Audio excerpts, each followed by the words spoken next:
decided, since we were boondockers, we decided to try out some new areas in the Bridger-Teton National Wilderness to the east of the park. And Cheryl identified Shadow Mountain as a place we should try. And we drove up the ridgeline into Shadow Mountain and looked for camping spots. It was pretty busy.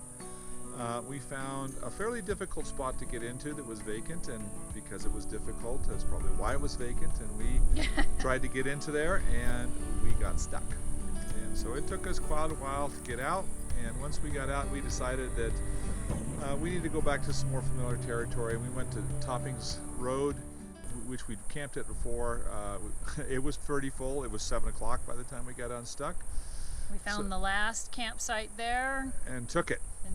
And it was a good spot, but it was pretty close, and it was a little shady, and it was cool in this time of the year.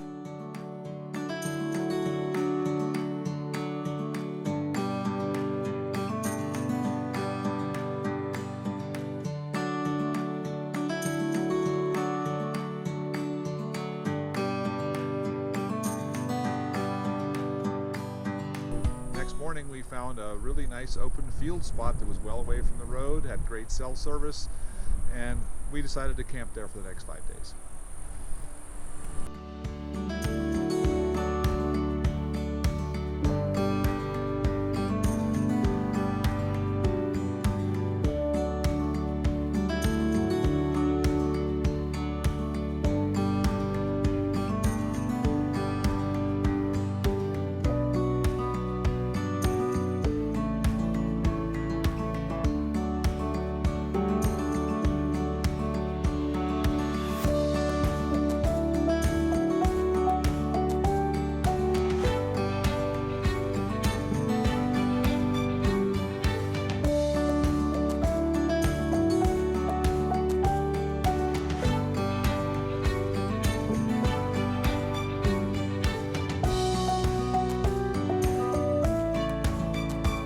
We're making a cooked breakfast. We're having brunch. It's a rainy day, so now we got the heater warmed up. We've been lounging all day in bed.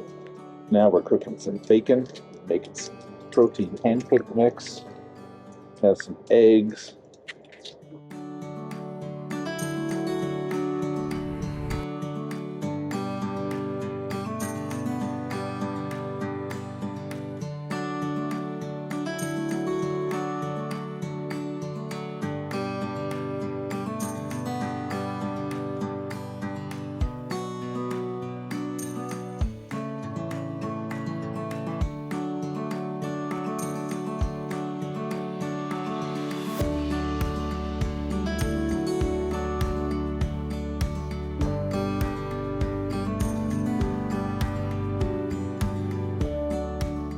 Planning our hiking trips, it was rainy in some of the mornings and some of the afternoons, and so we had to kind of time our hikes.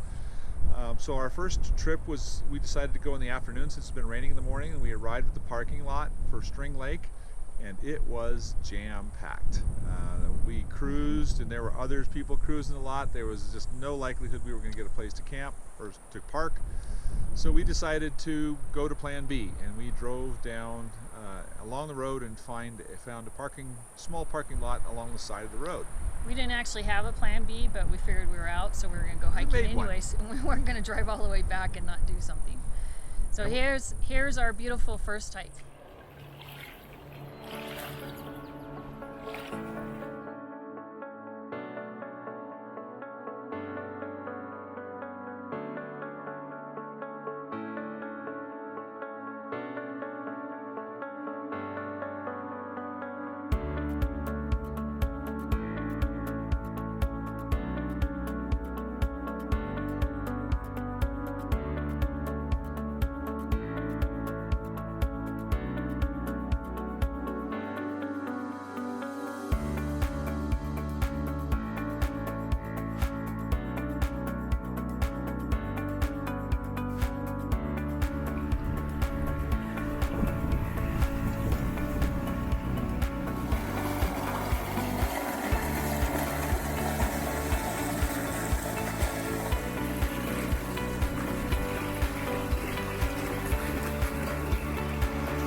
purple shirt. That's my color.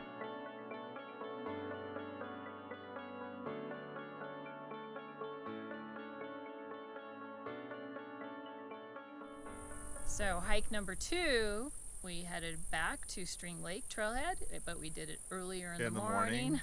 And So- had no problem finding a spot. No, parking was available, although it wasn't when we got off the trail. So Early bird gets the worm, yes. exactly. And we hiked through String Lake area, then to the northern end of Jenny Lake and up to Hidden Falls, which was the hike that we wanted to do. It was beautiful. It was worthwhile. It was very busy, especially once you got to the boat launch, because there is a shuttle that can take you for $20 a round trip. It was pretty easy hike from the parking lot until the boat launch, and then it became a freeway. A freeway. But it was still good. It was great to be up there, see the falls, and actually I think I enjoyed Inspiration Point even more.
One of the drives we wanted to do was Moose Wilson Road, which is a small, mostly one-lane gravel road that goes on the west side of the mountains, or actually on the east side of the mountains and the west side of the lake. Yes. And it's a great place to see wildlife. Unfortunately, they've been doing some road improvement through there, so there's a lot more traffic, and it's moving pretty fast. I think these people who are driving through here have somewhere to go, and they're not there to sightsee, because I was constantly pulling over to let people by. And we unfortunately didn't see any wildlife, but it was a No. great drive. It was a great drive, and the drive going from the north end to the south, you can loop yourself back through Jackson Hole, and that's a nice little town to do an afternoon date. So Steve took me out for lunch. We did and, have a lunch date. and did lots of window shopping.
The other site that we ended up driving through and checking out was Mormon Row. We had never went that way last time we were here in the Grand Tetons, and so we went to Mormon Row, which is a great historical area of the earlier settlers. There's about 8 or 10 settlers there with farmhouses and barns. Yes, so the iconic barn. So mainly there for photos, and that's what I got done. Since we had some time, we actually took a longer drive around to check out additional camping areas. Spread Creek Road, and then there's also a new area called Moran Vista, which is big rig friendly, just not so scenic.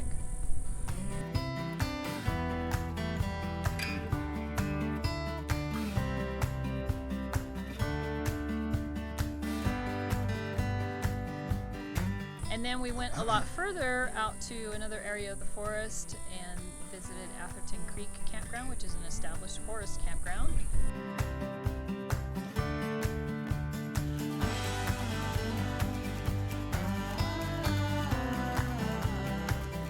Then we stopped at the park's own very big Grovant campground, which has about, well, it's under 300, so I think it's 279 campsites. Lots of campsites. Lots of campsites. The Grovant campground was actually very beautiful, so if you have a big rig or you need electrical hookups, that would be the place I would go.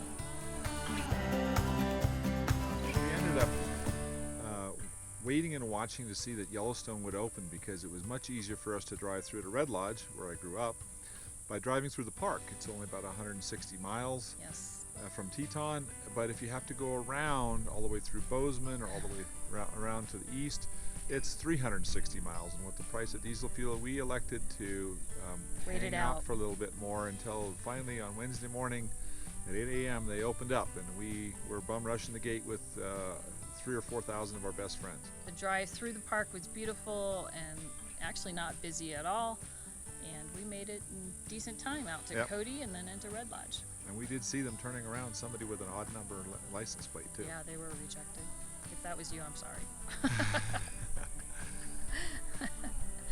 Again, thanks for watching our meandering travels. It was fortunate once we got unstuck that we had no more rig issues or travel issues or engine issues. At least within the next week. Hope you enjoyed the scenery and the park. We sure did, and we will see you soon.